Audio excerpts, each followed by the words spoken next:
Three, two, one. Hello, everybody, and welcome to another episode of the It's the Pictures podcast.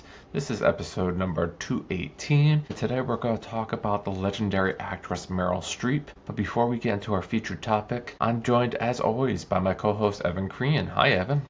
Hey Max, how's it going? It's going pretty well. I mean, can't complain. I think. I'm excited about next week's episode. I know I'm getting ahead of the boat, but like the summer movies, and like it kind of feels like I just want to get out of winter and get into summer. Yeah, I hear Um, that. I'm kind of looking forward to that. Um, as far as like TV and movies go, I went back to the movie theaters, Evan. Ooh. I saw the Mario Brothers movie, which I talked about a little bit on the newsletter. That's the It's the Pictures newsletter. If audiences want to Mm-hmm. check that out. Yep. But yeah, it was nice going back to the movie theater. I'm excited about a few more upcoming releases, right ahead of us. And I'm actually going to be going to IFF Boston to see a few films. Ooh, that's exciting. So yeah, I'm excited for that as well. How about you? Have you been watching anything, doing fun things lately? Trying to get outside and enjoy the weather when it's nice. Had a bubble fight a couple days ago. Got some bubble guns and had some bubble fights with the little one, and that was fun. And yeah, just seeing family and just saw my grandparents this past weekend. It was good. It was good to get out of the house and see some family and soak in some nice weather. Yeah, it was funny when. So I guess I saw like a teaser for when Jack Black was going to be appearing on SNL recently because he was promoting the Mario Brothers movie. Mm-hmm. And I guess it was right before Easter and Passover, and it's like he was like these are like the most like painful or devastating holidays. I'm like, yeah, there's some truth to that. It's like one is about like plagues and killing of the firstborn, and one is about like, just killing a man. Mm-hmm. Yep. So definitely the most metal of all holidays is Passover and Easter time of year. Yeah, yeah. We had our annual Seder this year. We were sad you guys weren't there to join us this year. But we had a full house and that was a lot of fun. And did you guys do anything for Yeah, we had the Easter Bunny visit and did a whole bunch of hunts and everything. And my daughter's grandparents were like, "Yeah, we left out like lots of money in the eggs, so that way we figured she'd get it and spend it on something worthwhile." And come to find out today, she kind of spent the money on a turtle puppet. And I'm like, I'm sure they'd love to know that that's what she spent her Easter money on. Hey, if it's making her happy, she's happy with the puppet. Yeah, but yeah. Easter was fine, and another holiday gone by. Too much candy, right? I mean, like, Mm-hmm. if there's one thing about these holidays, it's like I feel that's what keeps the candy business going. And Mm-hmm. then you have so much of it, and you're like, you never get through it all, and you end up just like throwing it away. Right. Yeah, or you just sit on it for months and you're just like picking at it until Halloween comes around and you just buy more. I feel like on the shelves that's usually the indication of the shifting of the holidays, like the coloring of the packaging of candy. It's like, okay, now Christmas is over. We got pink and red packaging. Oh, Valentine's Day is next. Oh, we got Easter coming up. Right. Always the first to change over, I feel like, is the candy aisle. Yeah, and it's crazy. It's like here comes like another candy holiday, and you still have like Halloween stuff in your cupboard. Like I don't need Christmas candies, Valentine's candies, and Easter candies. I have candies already from Halloween. Yeah. Yeah, that and the Girl Scout cookies, right? When it's Yes. time to put all the orders in. Yeah, too many Girl Scout cookies. I had lab work recently, Evan, and they said my glucose was up a little bit. And I'm like, oh, it's because of all these Girl Scout cookies I've been eating. That's right. Tis the season to be eating Girl Scout cookies, Yeah, but enough about my sugar woes. right? Let's get into some recent news before we get into our featured discussion on the great actress Meryl Streep. hmm Um, a first bit of news I saw that kind of interested me, Evan, was news that there's going to be a TV adaptation hit book series called Dungeon Crawler Carl. It's by Hmm. author Matt Dinniman, and I guess like it's going to be live action and over at Peacock, and that's I guess it's a big deal. I kind of became aware of Dungeon Crawler Carl about like maybe like a month or two ago, and I guess my knowledge of it came from people saying that it makes really great audiobook Hmm. because it's easy to follow and the guy who is doing the narration has a lot of fun with it, and he changes his voice for all the different characters, and it's just like a really great reading of the book. And for those who are unfamiliar with Dungeon Crawler Carl, it's considered like a lit RPG book, which in and of itself is like a literary art role-playing book where Hmm. this guy, Carl, who is outside one day and the world goes to hell, and all of a sudden there's this dungeon coming out of the ground that he has to go into, and he's joined by his ex-girlfriend's cat, and they have to go through like increasingly more difficult floors of the dungeon and fight enemies, and you have all the different like stats that you would have from an RPG that he has to like get, and but it's like really goofy to the extreme. Is he looking to improve his charisma? Yes, yeah. And so I guess like the eighth book in the series is coming out soon. And so like it's pretty popular. And when I asked some people that I knew, like my sister-in-law, whether or not she'd heard of it, she's like, "Oh yeah, I'm like deep into like the fourth book." I was like, "Okay, great." Yeah, this was not a book on my radar, nor was it I didn't even know it was a series. Yeah, according to Variety, where I got this news from, it says that there's already been 7 books, with the eighth book set to be released on May 12th, and that Wow. the author plans to release 10 books overall. But we'll ultimately see what happens with the TV show. I guess it's pretty popular if it's getting all these books, and we'll see if it can be done justice. I mean, I think some of the concerns are raised in the article by Variety. People thought like maybe it'd be better suited to an animated series, given like, some of the creatures that Carl has to fight, and maybe Hmm. a budget that would have to like match that. And I guess the author of the book is pretty confident that it can be done well in live action. So Hmm. Yeah, I could see this, but I could see that rationale that maybe it would work better as an animation series versus live action. But either way, it sounds like it could be fun. are you interested in like RPG type stories at all? Uh, I don't know that I'd seek them out, but I'd certainly like RPGs. So yeah, this sounds fun to me. It sounds interesting. Yeah, I say that because like this is like I don't want to say it's a new trend, but it's over like maybe the last decade or so. This idea of like let's make novels out of like Dungeons and Dragons adventures. I mean, look at Stranger Things. That's probably the biggest example of like, Mm-hmm. oh yeah, this was a Dungeons and Dragons campaign. But you have other things like Critical Role, the YouTube series. I guess Felicia Day is on, and other celebrities. So Mm-hmm. if you're into that, I recommend Crawler Carl. I'm about halfway through the first book, listening to the audio myself and enjoying it quite a bit. I've already talked about it a little bit, Evan, but the Super Mario Galaxy movie is doing great at the box office. I think I used the word super here. Yeah. I guess that shouldn't be a surprise. No, the other one crushed it at the box office too. For my part, I did end up going.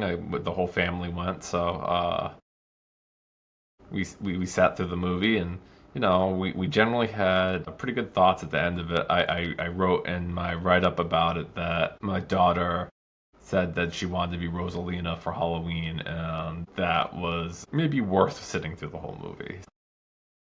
Yeah, if you already got a Halloween costume idea this early in the year, that's great. How did you feel about it in comparison to the first one? I actually I thought the first one was kind of like rainbow vomit, and why this one doesn't Hmm. fully escape that, I don't know, I enjoyed myself more. What can I say? I did. Do I think it's a better movie than the first one? No. I don't know, at the end of the movie I just felt like all the nostalgia bits were made for me. and enough. Fair enough. Like Evan, one of the climactic fights in this movie just is like scene for scene a fight from the end of a castle at in Super Mario Brothers 1. Huh. That's funny. So there's like the more you know about Mario and the video games, the more you probably get out of this.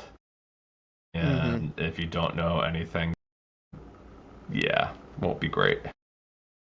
With the name Super Mario Galaxy, how much of it borrows from the actual Super Mario Galaxy game? Well, they use the concept of like flying around from to the different planets, and Rosalina is a major character this time around. Mm-hmm.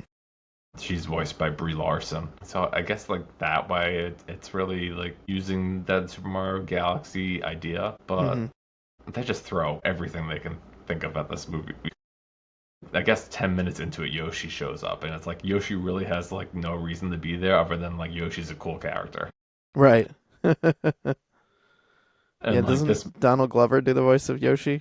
yeah, and like so in the first one, they had Donkey Kong as like the auxiliary character, and in this one, they bring up like Fox McCloud, like maybe halfway through the movie.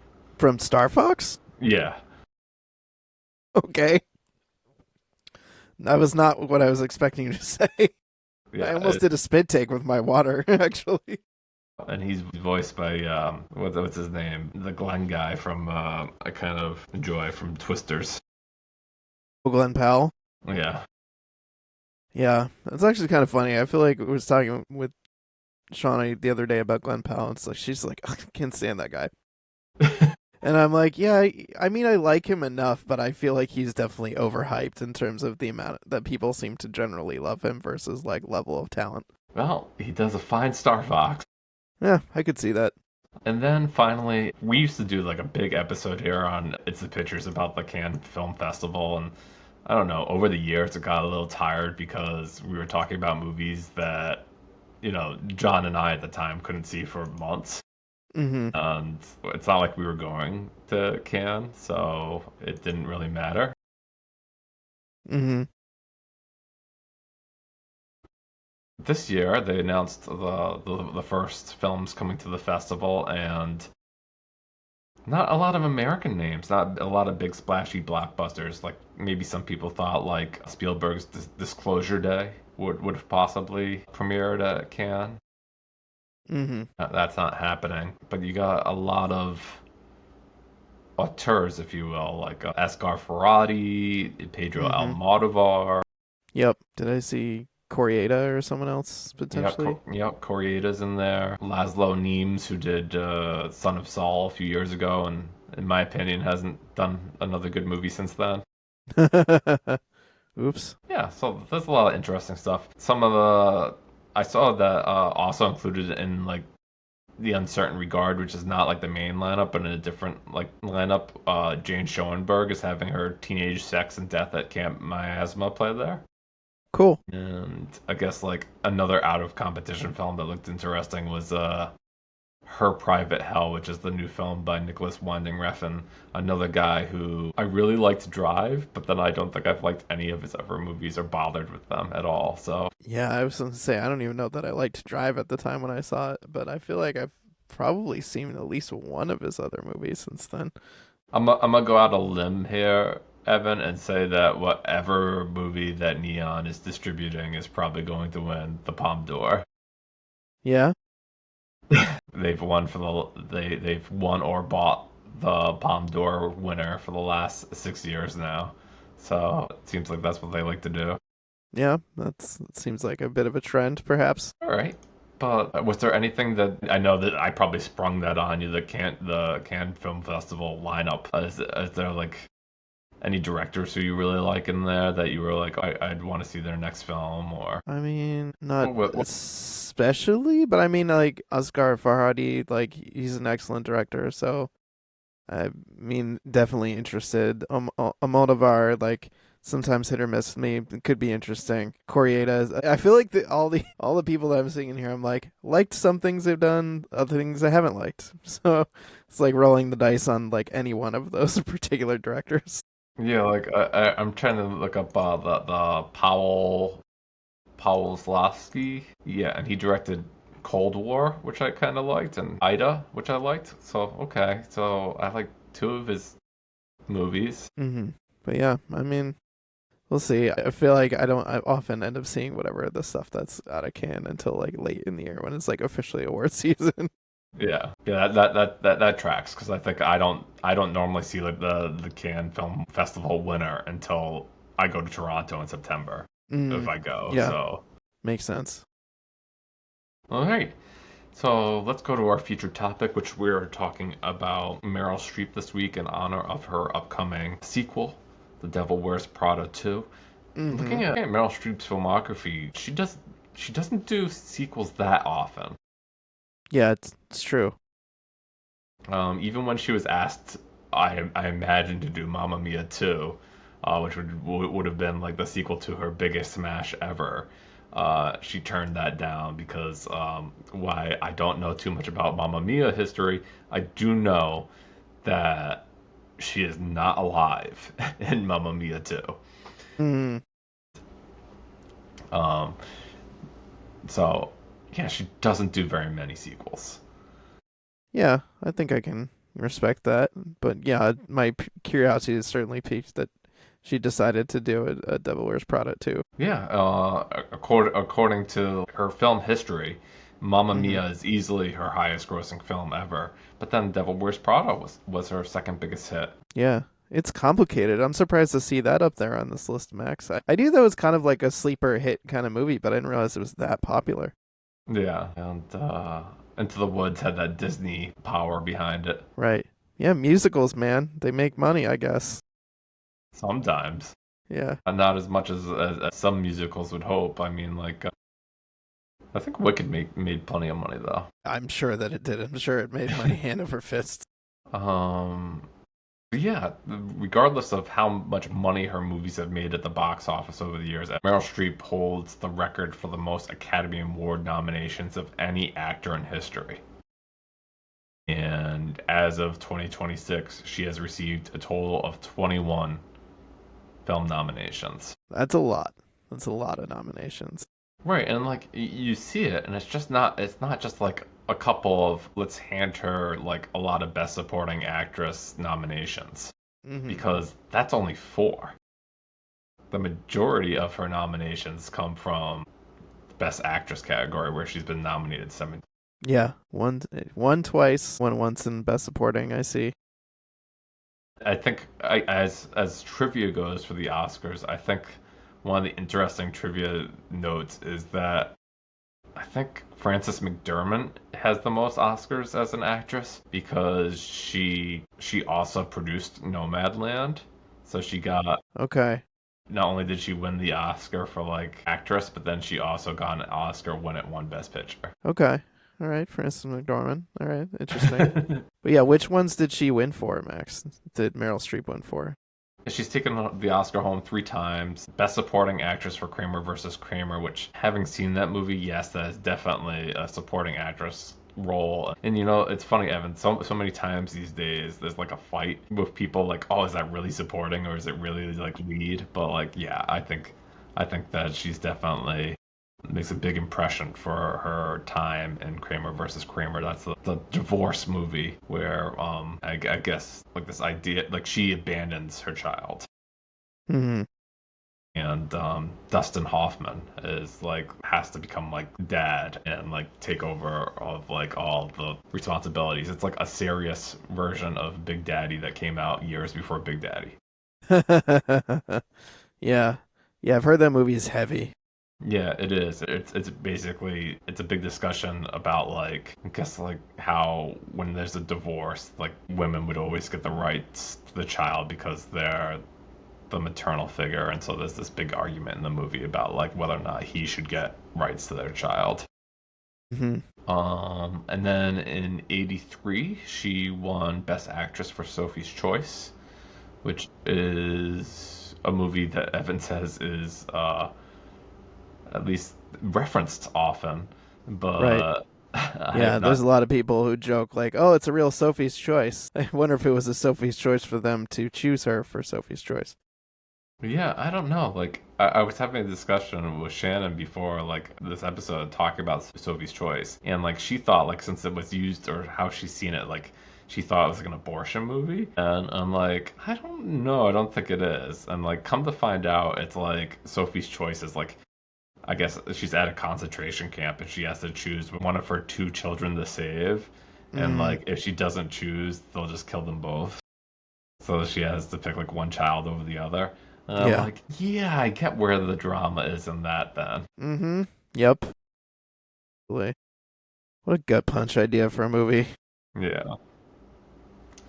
And then 2012, she won Best Actress for The Iron Lady, which I have also not seen, but I've heard that the movie's a little bit of a bore to watch, but that she's Mm-hmm. pretty great in it. Yeah, I've also heard that movie's a bore. But yeah, I guess like her way back in 1979 is when she got her first nomination for Best Supporting Actress on The Deer Hunter.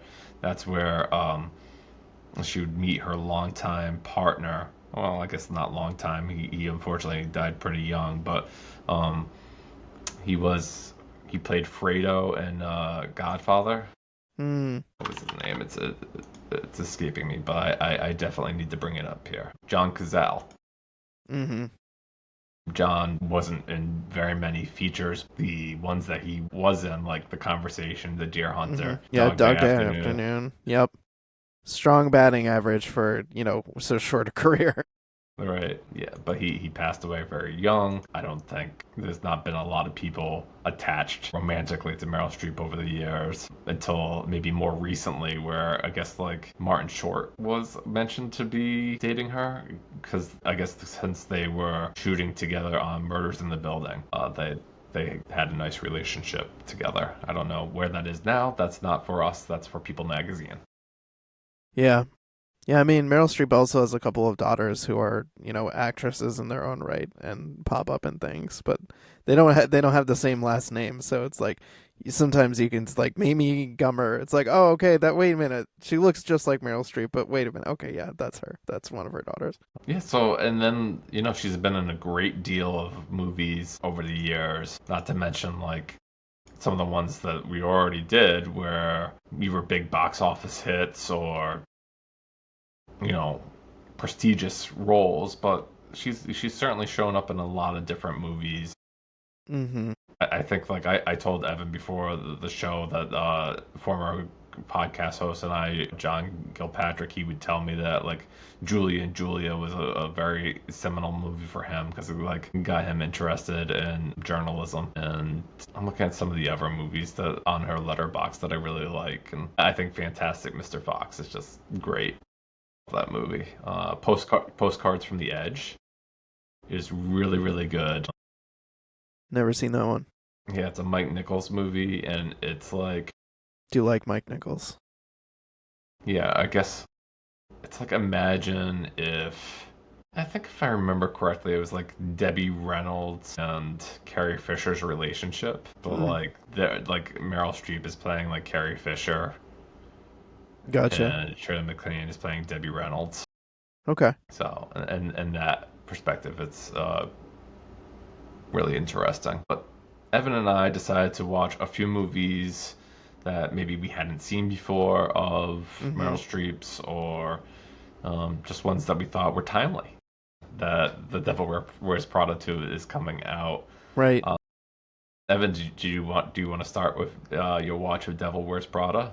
Yeah, sure. Shame to say it took me this long to finally see it, but no better time, right? Talking about Meryl Streep and the sequel coming out. And yeah, I know this is such an iconic role for her playing, this fashion icon, basically just Anna Wintour, right? She's playing Anna Wintour. And yeah, I think I was surprised I mean, I know Meryl Streep's a very strong actress, but I think I was really surprised by the fact that in many ways her portrayal of this role is so understated. I feel like I'm used to hearing or seeing about this movie and it's like she's just like, fashion titan and she's this demanding horrible boss. And yes, she absolutely is. but I feel like I was thinking that she would be like the really big personality, and I feel like she actually impressed me by being so like restrained in her being a terrible boss kind of a way, in the way that she so often throughout the movie says so much more with what she doesn't say than what she actually does say to Anne Hathaway's character. And I respect that a lot. And I think she brings a lot of vulnerability too in that scene where she's kind of like sitting there without her makeup on, talking to Anne Hathaway's character about like her divorce and just the frustration of like trying to be a woman who excels in her career, but then everyone's still talking about like who's she dating, who's she married to. Look, her marriage is falling apart. Guess she's just a terrible person that only cares about work. And yeah, she injected a lot of humanity into a character that you could, in another movie played by another actor, you could potentially write off as, oh, they're just a gigantic asshole. Yeah, it's been a while since I've seen this, but I remember like enjoying it for what it was at the Mm-hmm. time. I mean, if I remember too, it's like Emily Blunt was not Emily Blunt yet. Right. Yeah, this was like before people knew who she was, and she's great in this. I like Anne Hathaway. I love Stanley Tucci. I mean, I love him in almost everything he shows up in, but he plays such a fun character who's like really like sassy, and he knows his shit in the world of fashion, and he's supportive of Anne Hathaway's character, but he's also not like treating her with kid gloves either. Right. And I really liked their rapport throughout the movie. And I was joking with Shauna. I was like, I think we were only maybe like a half hour in the movie, and I was like, we've already been through like 3 or 4 montages already at this point. Which I know it's like, but it is an effective way to tell stuff about the character. Like the whole montage of Meryl Streep just storming in and throwing her bag and her jacket on Anne Hathaway's desk, and just seeing that play out so many times in a row does actually tell you a lot about the character and how daunting it must be to be working for this woman. I'm seeing like a lot of the reviews on top of Letterbox say like they lost their mind at how many times people call Anne Hathaway fat in this movie. I don't know if that was a thing for you when watching this. Yeah, it was mind boggling with it. Well, because they're like, she's like, I'm a size 4. Stanley Tucci's like, no, no, you're not gonna fit into anything in here, sweetie.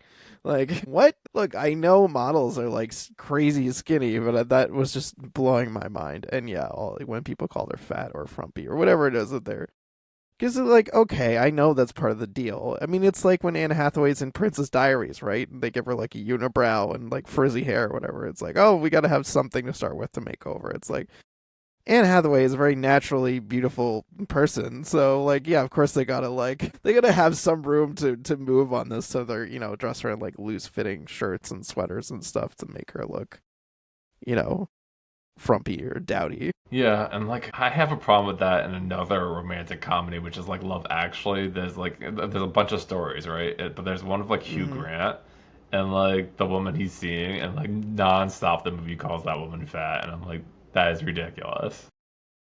Yeah, it is ridiculous. I think kind of one of the fun things is like knowing that Adrian Grenier is not in the new one, and he did that like Starbucks ad that whatever that kind of playfully makes a jab at the fact that he's not in the new Devil Wears Prada movie.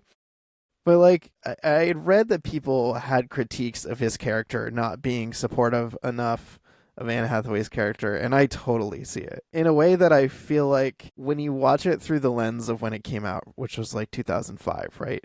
Hmm. We were used to seeing so many like husbands, boyfriends, whatever, who were like this, who are like, honey, what are you doing in this job that's this high powered job? You could just quit and not have all this pressure on yourself. Like, why would you do this? Like, why would you have career aspirations? Or why would you like do something that could potentially be a giant springboard when you could just not do that? Oh, Hmm. God, you just care about dresses and materialism and stuff like that. And, watching it through a modern lens, you're just like, yeah, this guy's a dick. He's not supportive of her at all. Like, and he's like accusing her of being, this materialistic, like vapid jerk when it's like, no, she just really got interested in the work. She was judgmental about it, and then she got into it and realized that she liked it. There's nothing wrong with that. Yeah, I think I enjoyed it when I saw it, and I'd like to watch it again before the new one comes out. And luckily, we're recording this episode, pretty early before Devil Wears Prada 2 comes out, so there's time. I was looking up who actually directed this movie, Evan, and I wasn't familiar with the director. His name's like David Frankel, Hmm. and he was asked to return. He's the director of Devil Wears Prada 2, Okay. but since then, his work, if you will, includes movies such as Collateral Beauty, Marley and Me, Boy. Jerry and Marge Go Large, and The Big Year. Ay ay ay. So What a turn after this. Mr. Frankel has not had the best career after Devil Wears Prada, and maybe he's hoping Devil Wears Prada 2 will give him a few more gigs. Yeah. Well, we'll see. I mean, it's a fun movie, The Devil Wears Prada, so maybe he'll do a good job again returning to these characters. So, as for me, Evan, when we were talking about doing a Meryl Streep episode, I immediately went like, which ones are some of the hitters that I haven't seen before? And I Mm-hmm. said to myself, maybe I'll watch those. And then I was like, well, there's a reason why I haven't watched Sophie's Choice outside of it being a drama. It's also very long. And I was like, I don't want to watch this. Mm-hmm. But for a while now, I have been really interested in watching Albert Brooks Defending Your Mm-hmm. Life. Yeah. It has this like really great premise where Albert Brooks is like this everyman office guy, and one day he's getting a new car and he playing with his CDs in his car, and all of a sudden he gets hit by a bus, and he wakes up and he's in the afterlife.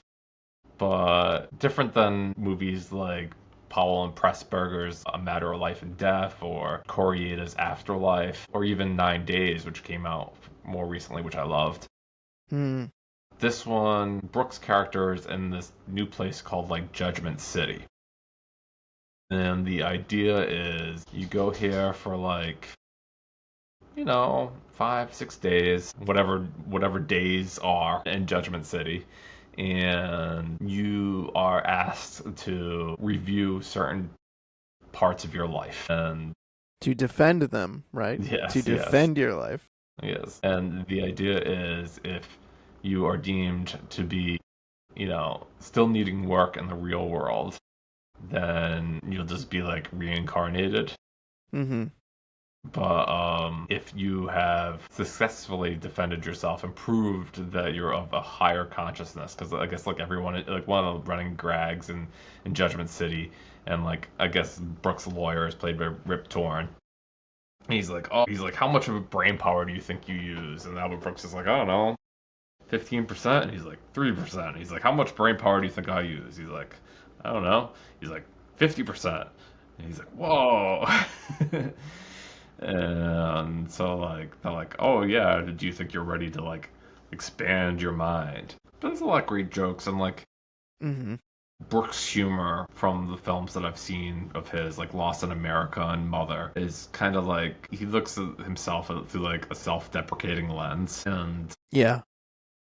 Brooks in this movie is definitely like he just all the time thinks he's screwed. Mm-hmm. Yeah, it's a fun movie. It's really funny. It's a good premise for sure. It's like I actually saw it a while ago, and then when you said watching it for the Meryl Streep, I was like, oh yeah, Meryl Streep. That's right. How did I forget that it was a Meryl Streep movie? That could be part of our like movies we're gonna talk about. Yeah, and that was the thing is like I was like Meryl Streep opposite Albert Brooks. It seems like such a weird pairing. Yeah, for sure. But then when they get up together in the film, and they have great chemistry together. And Streep is such a talented actress that she she lights up every scene that she's in. Mm-hmm. Yeah, I don't remember a ton about her character since it's been a while since I've seen this. Yeah, so one of the things that they hide like later in the movie, because like I guess like the characters always discuss about like how they died and how they got there. Mm-hmm. I don't know, hers was like pretty goofy where she like trips on something and like smashes her head and then like drowns in a pool, and like that's how she got there. She's like, because like most people who are there are very old, right? Like they've lived their life, and that's why they're there, and like they get surprised when they see young people. Mm-hmm. That's right. Yeah, it has a lot of great gags in it, and like because Brooks had another film, his first film, that's called like Real Life or something, also on the Criterion line, and that one kind of looks at like examining families and using technology, and I find like that was another thing that Brooks is really interested in his humor. I actually started admiring more of Brooks' work and actually being more interested in it after I saw a documentary on Brooks' life, which was completed by Rob Reiner when he was still alive, and the two of them like kind of like Mm. just sit down and have a conversation and go through Brooks' career, and it's a pretty fun documentary. And I guess that's why like when I saw, like, speaking about Drive, Nicholas Riding Refn, Albert Brooks was in that movie and he was playing so against type. He's, Right. he's, he's playing like a heavy villain in that, and he's always been known. I guess not I didn't know him for it, but he's been known for like this being this really big comedy guy, and Marlin and Finding Nemo. Right. Who could forget? Dory could. Yes, that's true. But yeah, Meryl Streep, excellent in Defending Your Life. I was trying to like also think of like other Meryl Streep movies that I just really admire, and like outside of like Fantastic Mr. Fox, which is just really great. Typically, I enjoy her in anything she's in. She really goes the extra mile. I don't why maybe like a few of those nominations at the Oscars might have been just like back padding or like wanting her to be there. Do you remember that? Like in like the '90s, it felt like they wanted Jack and Meryl always there, because like they Yeah. like they like brought the proceedings to a higher level. Jack Nicholson, of course, and like when they're not there, it feels like there's something missing. Right. Yeah. I mean, she's a strong batting average. It's like she's been nominated so many times. It makes sense. She's a very strong actor. Kind of funny she hasn't won more often than she Mm. has. It's like she hasn't won an Oscar in a like like almost 15 years, right? Almost the 2012. It's like crazy to me that been that long since her last like win. Yeah, I guess one movie that I really like, which Shannon doesn't like romance movies where the spouses cheat on each other, so she's Mm, like she doesn't find it romantic. But there's this movie Bridges Over Madison County. She's really excellent in it, and it's one of those ideas where like, oh, her husband's like away for the weekend, and Clint Eastwood comes into her life mm-hmm. or something, and she gets swept away in a romance with him, and that's a really good movie. Yeah, that's one I haven't seen. But yeah, now that you're describing, I'm like, oh yeah, I've heard of that one. Hmm. Yeah, I think the most recent one that I saw her in was probably Don't Look Up. I think that Mm. was the last like movie with Meryl Streep I remember seeing. But I know The Post was at the bottom of her top box office list, and I thought she was really great in that. And I think I remember her being great in Don't Look Up. I just feel like I had so many problems with the rest of the movie that I don't think it was a Meryl Streep problem. Yeah, that movie that was a strange movie. It's like a very star-studded piece, but it's just like very odd too. Yeah. But you mentioned The Post. I really like that movie too. It's like for a long time I was like, oh, this is like one of those really great journalism movies. Yeah, it's an excellent journalism movie. It feels like a great movie that belongs in the great journalism movies up there with like, All the President's Men and Spotlight and other films of its ilk. And so you watched one other film too that you hadn't seen before of her. Yeah, I did a very, very interesting double feature last night. After finishing Devil Wears Prada, I was like, I've wanted to see the movie Silkwood for a very long time. I've heard it recommended. It's been recommended. It's not really been streaming many places. It's been kind of hard to find, which is why I haven't seen it. But then I think it popped up on Just Watch, and I was like, oh, okay, wait, this is on Hoopla. I can watch this for free. Great. I'm going to sit down and watch this. And I think it's directed by Mike Nichols. It's co-written by Nora Ephron. It's got Meryl Streep, Kurt Russell, Cher, Craig T. Nelson. Pretty awesome. Fred Ward, Ron Silver. Like really great cast. I'm waiting for And the other so shoe to drop. No, I mean, and it's based on a true story, like a compelling true story of a woman who worked at like a plutonium processing plant and was exposed to deadly amounts of radiation and basically spends the rest of her life trying to like fight for, for the company to like take responsibility for that and to take responsibility for its workers for not protecting its workers. And yeah, I mean, she's this is like a lead performance. Some of the others we talked about has been more supporting. This is like truly on her, and I think she's really excellent as this kind of like rough and tumble kind of working class woman who she's like working at the plant, and everyone's like pulling like double shifts, and her kids aren't like living with her, they're living with her ex-husband, and she can only see them once in a while. There's like a part in the beginning of the movie where she like desperately wants to see them for the weekend, so she finally gets somebody to cover, and then she like gets all the way there, and then he's like, oh yeah, I already have plans with them, so like you can like take him out to lunch or whatever, but you can't like spend the whole weekend with him. And that's like devastating news for her. But yeah, she's great. Her, Kurt Russell, and Cher are like living together, and they're like roommates, and she's in a relationship with Kurt Russell's character.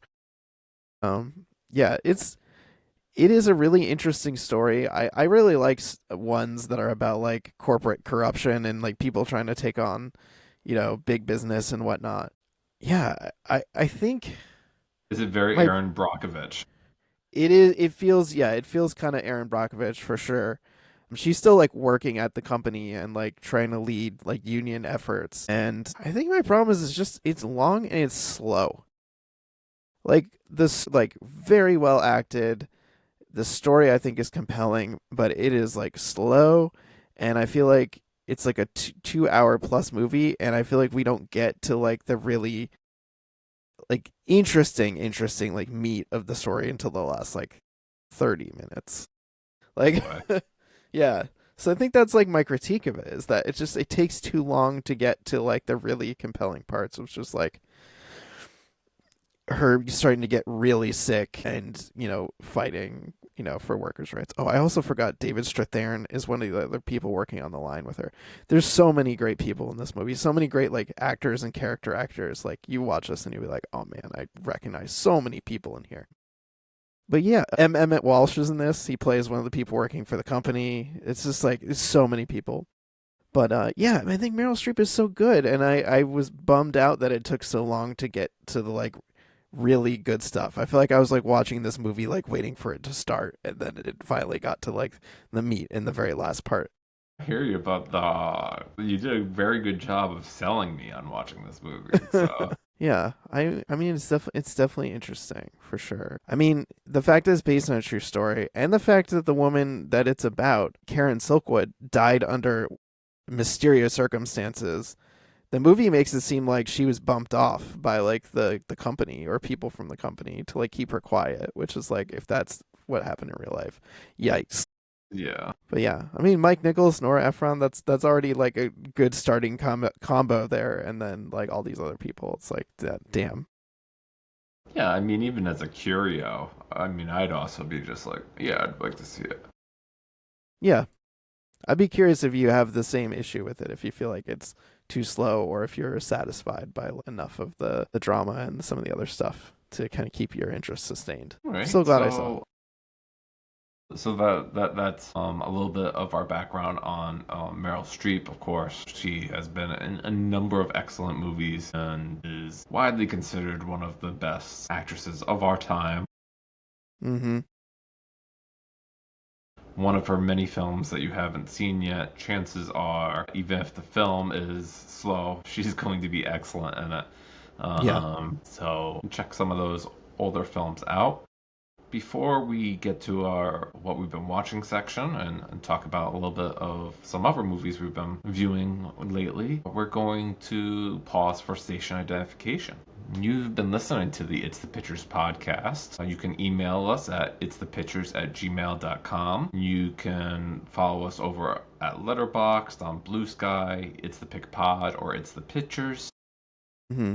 Send us a message, let us know what you think about the show, what your favorite Meryl Streep movie is. If you are interested in following me online, you can follow my Letterboxd. It's under MH Covill, or you can follow me on Blue Sky, search for me Max Covill, or maxcovill.com there. Of course, our It's the Pictures account is also on Blue Sky. Check that out. Evan, where can I find you these days? Oh, let's see. So you can find me every week over at Spoiler Piece Theater, the weekly film podcast where we're reviewing new releases. You can also find me on social media. I'm going to be honest, folks. I'm not that active right now on my social media, but you can find me. I probably spend the most time on Letterboxd, so if you want to follow me there, it's at Real Recon. That's real as in film real. And then I also have my website, which is just evancrean.com, and you can find my film reviews there. My film review blog is there, and I'm trying to consolidate all of my like writing into like one easy place where people can find me. So evancrean.com, pretty easy place to go to. All right, awesome. Okay, so you just talked about Silkwood, so I guess I will take over for a little bit, and I will start with what I've been watching. Yeah, the main thing I was watching is Monty Python's Life of Brian. Ooh. And this was a blind spot for me for a number of reasons. I think the biggest of which is that I like Flying Circus quite a bit. Like a lot of the skits that I've seen over the years, and big fan of Holy Grail. I've seen it a number of times, and I've seen Spam-A-Lot live on Broadway, well, off Broadway, if you will, a few times. And yeah, I've always been a big Monty Python fan, so I was like wondering why this is something that I hadn't seen. And I think it becomes quickly apparent why I hadn't seen it. It's very much like a knock against historical dramas, Yeah. mainly like your Ben-Hur's. Yeah, your biblical epics, right? Yeah, where the idea is right before the credits even start that the wise men who are going to visit Jesus sort of get stuck at the wrong place, and they visit this lady, and they say, "What's their baby's name?" And she's like, "Brian." And they're like, "Oh, Brian, we'll bestow you with gifts." The lady is like, "Yeah, sure." And then they leave, and she's like, "Oh, I like these gifts." And then they come back and they take the gifts out, and they're like, "We got the wrong house." Yeah, it's pretty silly, like I don't know, parody of these biblical movies from what I remember.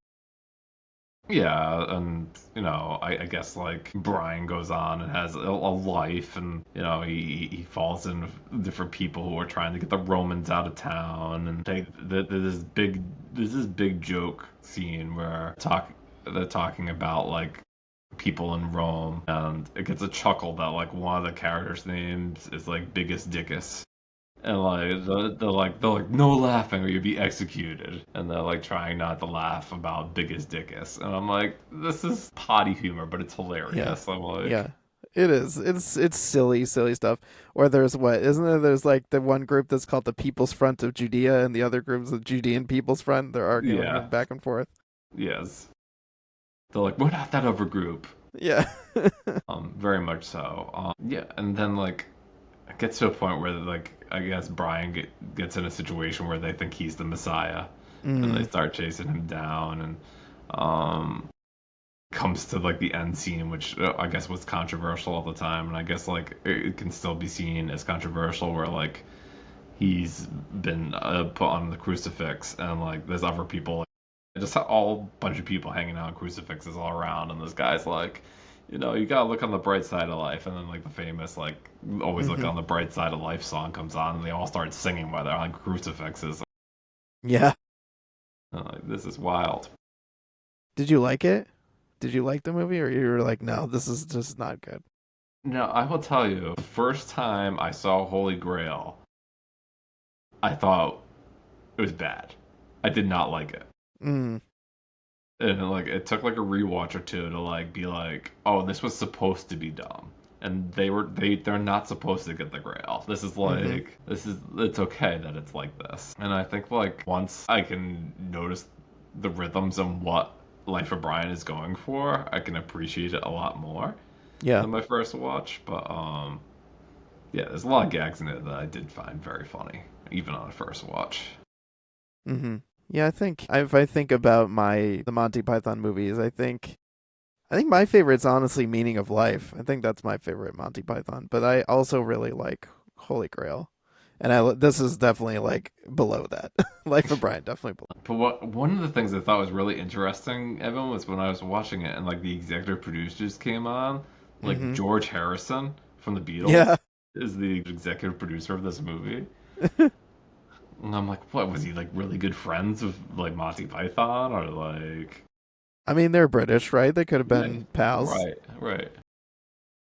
But he's like, all right, I'm gonna put up money for this like biblical epic spoof. Yeah, that was pretty funny. Maybe when Apple does like it's four Beatles movies, they'll talk about George Harrison's life as a movie producer later. Yeah, hey, you never know. But yeah, that was Life of Brian. I think like it's also coming out on Criterion 4K soon. I did not watch it that way. I kind of like let me watch it first to see if it's something that I need to own. Mm-hmm. We'll see how I ultimately fall on that. Evan, you watch some things though. Yeah, no, I mean, as always, I'm watching TV. I just caught the second season of Paradise, the Sterling K. Brown show that's on Hulu, and I really enjoyed it. I think even more than the first season. I feel like it just powered right through it. Like every time a new episode was available, I like almost immediately watched it. And before I knew it, like it was through all 8 episodes. And I think they did a good job of building on like the mythology of the first season and kind of bringing some characters together and throwing different characters in different situations and creating a whole very very chaotic situation in the this underground bunker where everybody is No, I'm glad living. you still like it because like from what I remember hearing about it, it was like a lot of the pilot was like predicated on this huge twist. Yeah, it is. It does have this huge twist where it's like, oh, wait a minute. These people are living in an underground bunker. Mm-hmm. And yeah, but I thought they did some really interesting things in the second season and took the show much more in a sci-fi direction than the first season with kind of like I don't want to say it's not really the ending is it's not really a cliffhanger per se, but it sets up a number of new elements that would be a real game changer for the third season if they're going to do another season. So I think that will be interesting to see how that all plays out. But yeah, I really enjoyed it. Shailene Woodley shows up in an episode and she is really freaking good. And yeah, I thought it was really well done. And of course, after watching it, I have the Phil Collins song "Another Day in Paradise." It's been stuck in my head like off and on for like a good week or two since I finished the current season. So I got that, and I recently did a rewatch of Fast Times at Ridgemont High. Dave and I were talking about that over on Spoiler Piece in our Patreon episode. But I had my Criterion of it that I had received as a gift that I hadn't cracked open yet, and I figured maybe about time to give that a watch. And yeah, I forgot how good it was as a movie. I forgot that it was like this really tight movie that tells a number of stories about these, high schoolers, and it doesn't feel like there's any like wasted minutes of movie. I think it's a really great cast. So many people who are unknowns at the time, Mm-hmm. but most notably Sean Penn, of course. All It's right. like no one knew who the hell this guy was, and he comes on the screen with this like really goofball stoner character. We've like never seen him play any type of part like this since then. And yeah, it's the music is incredible. Probably one of the best soundtracks of all time. It's such an iconic 80s film. There's so many memorable moments, so many hilarious lines. On this most recent viewing, I was noticing a lot of crossover with one of my other favorite 80s movies, Better Off Dead with John Cusack. There's like a number of like actors who are crossover and kind of things going on there. So that was all really cool. And it's just like I forgot how good this movie is and how well deserved it is in the Criterion collection. It's not just like a fun 80s movie, but like it's also really poignant and smart and just nails it on a lot of levels. Yeah, I think I've only seen it once, and I could probably I could probably stand to rewatch it. It's another one of those like really great coming of age films. I think I kind of like in my mind need to separate it from Dazed and Confused. I know like they're very like different eras of when they were made, or at least like Yeah. Well, aren't they both Cameron Crowe? Right. Cameron Crowe is his time going undercover at a high school. He wrote Fast Times at Ridgemont High, the book, and the movie is based on his experiences. Right. Is Dazed and Confused also Cameron Crowe? Or am I mixing that with Almost Famous? Richard Linklater. That's right. Gotcha. Okay. Yeah. It's totally like, wait a minute. No, I don't. I'm wrong.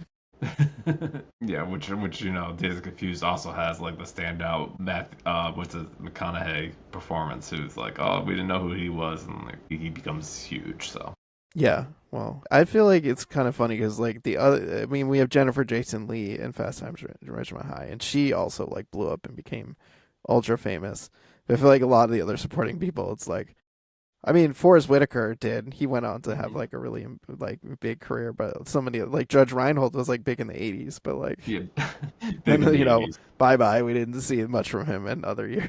Yeah, it was. I was glad I revisited Fast Times at Ridgemont High, and I think you should give it another watch because there's a lot that I appreciated on this most recent viewing. All right, awesome. And I think that will just about do it for our episode this time around, episode 218. In 2 weeks' time, we'll be doing our summer box office game. I think this is our third iteration with Evan and I Yeah. going at it. I think last year's was much closer than the first year. Well, yeah. Right.